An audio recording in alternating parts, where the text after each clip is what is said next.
天胸骨からなくし。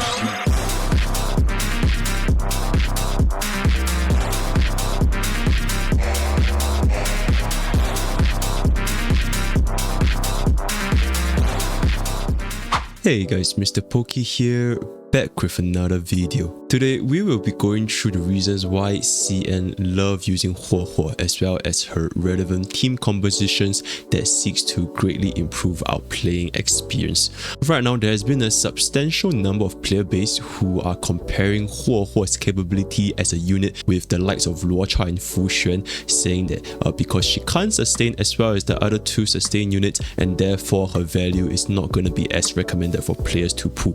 So I'll be bringing you guys every single possible synergies with Huohuo, the support as well as a DPS, all sorts of different combinations, all sorts of energy rotations, as well as some future potential units that we might see going forward, which greatly increases Huohuo's value. So without further ado, let's get into today's content. So first things first is that Huohuo, she can be a very generic sustain unit that fits with pretty much all team comps, but her value truly lies with a support that heals rather than a sustain with utility. This allows Huohuo to greatly benefit the right team comp setup, which can take the maximum value out of her 20% energy regeneration as well as the 40% attack buff, although the energy regeneration is going to have a much more higher emphasis. And as always, viable is not the same as optimal, and we will be discussing Huohuo's most optimal team comps, benchmarking on her support capabilities and not sustain capabilities. If players are looking to find an opinion as to which of the current limited 5-star sustain units are better in terms of making sure a team is alive as well as generating skill points, then without a doubt Luocha and Fuxuan does fill that role better. So with that being established, here are some team building basics for Huohuo. Number one is going to be we are focusing on her support aspect. We will not cover the generic team comps that only want to utilize Huohuo's healing, her cleanse, because for these kind of guides, players simply need to just use a skill and basic for pretty much any sort of team comps. There's not a lot of value to be gained here where I can provide to you guys as a viewer. We do want to see exactly what kind of energy rotations can Huohuo bring to the table, which can greatly increase our damage output, because most of the time if our units can cast our ultimate one turn earlier, it will greatly change the pace of the entire battle itself, be it Memory of Chaos, Simulated Universe, Swarm Disaster, or even the future game modes like Pure Fiction. Secondly, Huohuo benefits from greedier plays. Now what a greedier plays is like, for example, if we are going to be using Luocha and Fuxuan, players are very comfortable seeing their team at pretty much almost at full health when using Luocha or even Bailu, or just take very little damage if you're going to be using Fuxuan. But for Huohuo, players need to be accustomed to the fact that your team will unlikely be at a similar health threshold compared to the other sustain units, because it is advisable for us to be skill point positive and instead leave the team at lower HP instead of trying to maintain our team at full HP. Now the reason why we do this is because ideal scenario would be to achieve Huohuo 3-turn ultimate while still maintaining skill point positivity, and that's why of our entire team the HP is going to be definitely lesser as compared to Luocha and Fuxuan, and players need to get comfortable with this. And then for the third point is that we do want to stack on as much energy regeneration as possible, and our ideal light cone for this entire team comp guide would be her signature light cone 1 or post-op conversation, quid pro quo, and shared feeling. We will be completely forsaking outgoing healing on Huohuo and want as much ultimate uptime or energy buffs as possible when we are going to be using her, because like I mentioned, we are going to be looking at Huohuo from the perspective of a support unit. And our last point is that we are going to be always assuming that Huohuo can maintain a 3-turn ultimate permanently for the entire fight, because at level 10 tracers, she is able to do this with a 2 basic attack and 1 skill rotation, factoring in the RNG and talent procs along the way, right? So that's going to be the team building basics. Now jumping into our first portion, which is the support synergies, there are 4 candidates in mind. Asta and Pela are excellent picks, while our MVP is going to be Bronya and Tingyun, and we'll quickly go through why this is the case. Now before we even talk about the team comps, notice that throughout the entire guide, I've stated the new ultimate cost for a lot of these units. Now Huohuo does not reduce our ultimate cost, but instead she gives us energy. So I'm just twisting the words a little bit to make it like this, which is much easier for players to visualize exactly how much impact Huohuo brings. So going ahead straight into Bronya, with Huohuo's 20% energy buff, it means that Bronya can achieve her maximum energy capacity at 96 instead of 120. 120. And as such, she can actually achieve a 2-turn ultimate using 2 skills if Bronya gets hit once while her signature light cone is equipped. And this calculation is going to be shown over here. With our 2 skills, ER Rope and S1, we are going to be at 97.05 energy after we get hit, which is 1 energy above 96. So that's going to be a really comfortable rotation, especially for fast-paced battles. Between the extra turn, attack percentage, damage percentage, and crit damage buff, Bronya is still by far the highest damage increase for any DPS, and therefore Huohuo increasing Bronya's ultimate uptime is definitely going to provide a lot of value for her. Having 2-turn ultimates on Bronya, it further front loads our damage for the first 4 turns, because remember, on our very first cycle for Memory of Chaos, we can achieve a 2-turn Bronya ultimate with either skill basic or skill, right? Then for our next following turn, once we do have Huohuo's ultimate, we can still cast a 2-turn ultimate, which means for the entire 4 turns, we have 100% Bronya ultimate uptime, which is going to be really good for our DPS. And then for Bronya's notable DPS pairings, it's pretty much just every single damaging unit, because her extra turn is just such an incredible mechanic in Honkai Stario. But in terms of setup, she is more suited towards the hyper carry setup, where all our buffs are allocated to a single unit. And with Huohuo, this also results in an extremely high ultimate uptime to just let our main DPS deal a very high amounts of damage. She has extremely good hyper carry synergy, but it is less impactful compared to Tingyun, which we'll be discussing right now. Now, Tingyun's new ultimate cost is going to be going from 130 to 104, and she can now achieve a EAA ultimate, which is skill auto attack ultimate, without using Coggers or Memories of the Past, Von Weck, or even getting hit. She's guaranteed to have a 3-turn ultimate once we factor in Huohuo's ultimate. Furthermore, if some of our whale friends that are watching this video, if you do have a S5 Bronya light cone, you can actually achieve a 2-turn ultimate with Tingyun once you equip her with S5 Bronya light cone, Von Weck, as well as ER Rope. No hits required. You can get a 106 energy within this rotation. Tingyun's personal 50 energy buff, 60 at Idle 6. This can create some really incredible combinations using both Huohuo and Tingyun, because the more Huohuo generates energy for Tingyun, then the more energy Tingyun can generate for our main DPS. And not to mention Huohuo's energy buff, it also impacts our main DPS. So this entire time, our main DPS is just going to have so much energy and just have much faster ultimates. So some notable DPS with Tingyun is going to be Jingliu, Imbibitor Lunae, as well as Kafka. But just like Bronya, she is more ideal for a hyper carry setup where all of our buffs are located to 1 unit, and with Huohuo, really good ultimate uptime. Now moving on to another support, that's going to be Asta. Her new ultimate cost is going to be the same as Bronya, from 120 to 96. She can almost achieve a 2-turn ultimate by just using her skill and basic attack after equipping S5 Coggers. She is quite literally missing 0.57 energy, so as long as she can get hit once, she can actually be skill point neutral while having a 2-turn ultimate after factoring Huohuo's ultimate. The team-wide speed buff also allows for faster cycling for both Huohuo, the main DPS herself, and the respective teammates, which also leads to faster ultimate uptimes, which then the cycle repeats itself, right? It's a very smooth and synergistic process. And some notable DPS for Asta is going to be Kafka, Jingyuan, and Topaz. For Asta specifically, she really suits the dual DPS setup where both Huohuo and Asta can buff the 2 DPS together. So some combinations that players can consider is going to be Himeko Topaz, Kafka Guanai Fen, and Jingliu Herta. So that is where Asta really shine. If players do want to have a hyper carry setup, then Tingyun and Bronya is going to give you a little bit more value in that department. And lastly, for our final support that's really good with Huohuo is going to be Pela. So for her new ultimate cost, it's going to be going from 110 to 88, and this allows Pela to achieve a 2-turn ultimate using basic attacks without using the tutorial light cone or getting hit.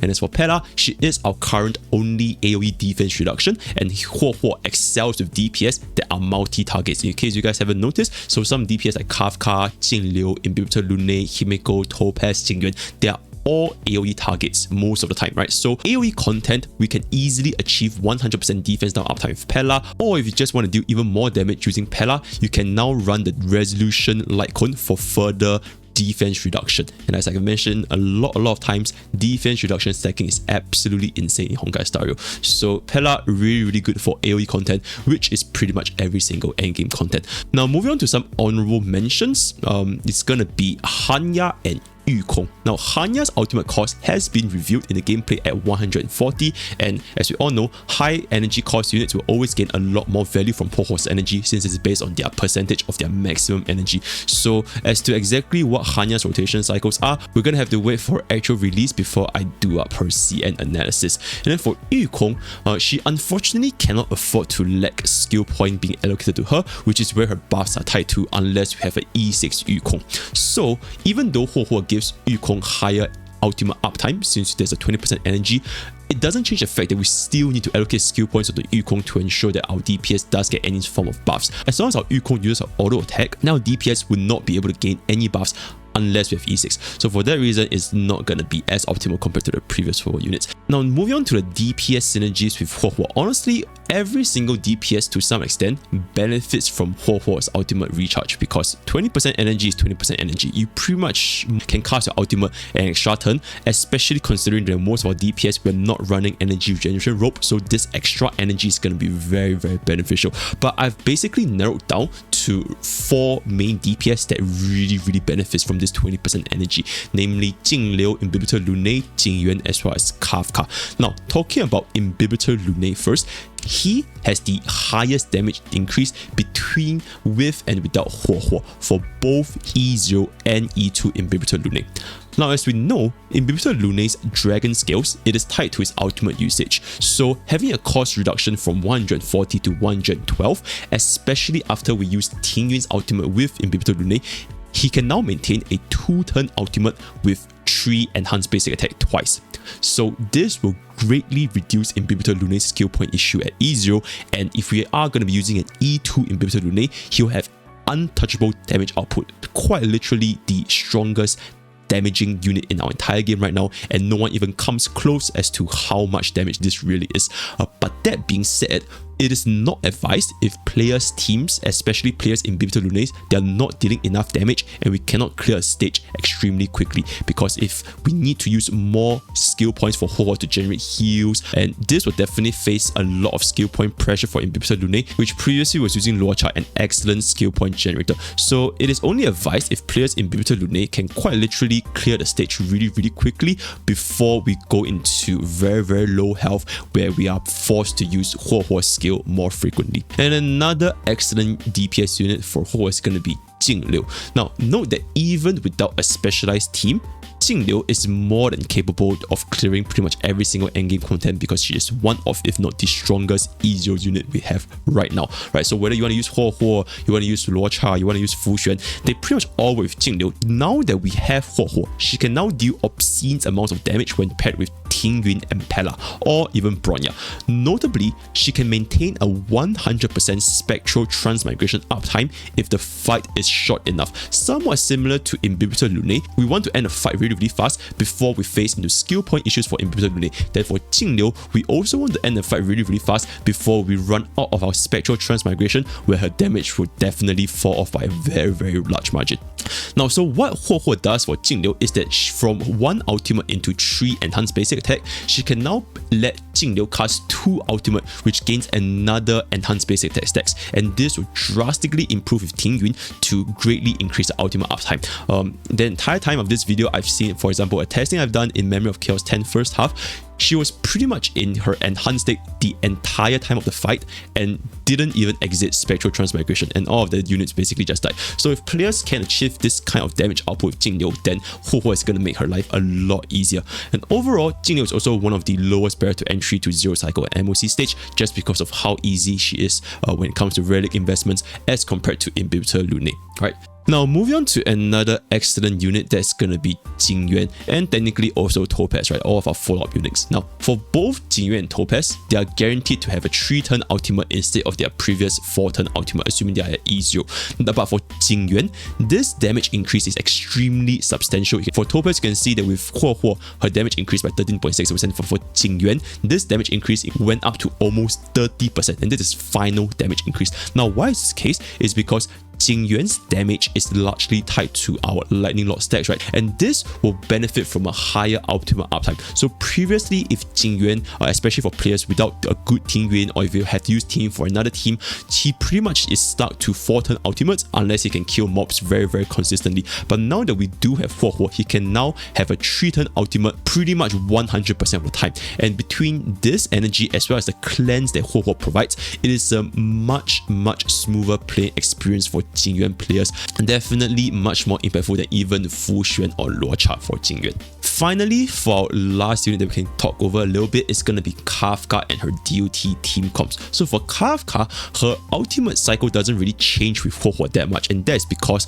she can already comfortably cast a 3-turn ultimate without Huohuo in the play, right? But now with Huohuo, she can now, instead of casting 1 ultimate every 3 turns, she can now cast 2 ultimates over 5 turns. But unfortunately, she does fall short from a 2-turn ultimate. So for Kafka's personal damage increase, you can see that it's not super high, only 13.5%, and the utility from Huohuo is mainly the attack percentage and energy, but both of them are not very necessary. But what really makes this comp shine is the entirety of the DOT comp itself.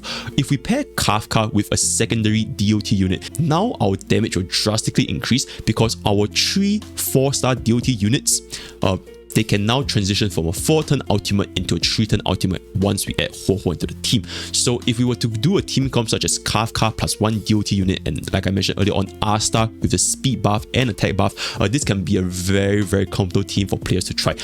So at the end of the day, it is not advisable for players to run a hyper carry Kafka if you guys want to see the maximum impact from Huohuo. And one last section before we wrap up everything is going to be some of the less optimal comps. Not to say they are completely unusable, but just because of opportunity cost and there's only 1 Huohuo in the entire game, we can only allocate them to units that really gain a lot of value, right? So some less optimal comps, first of all being Silly.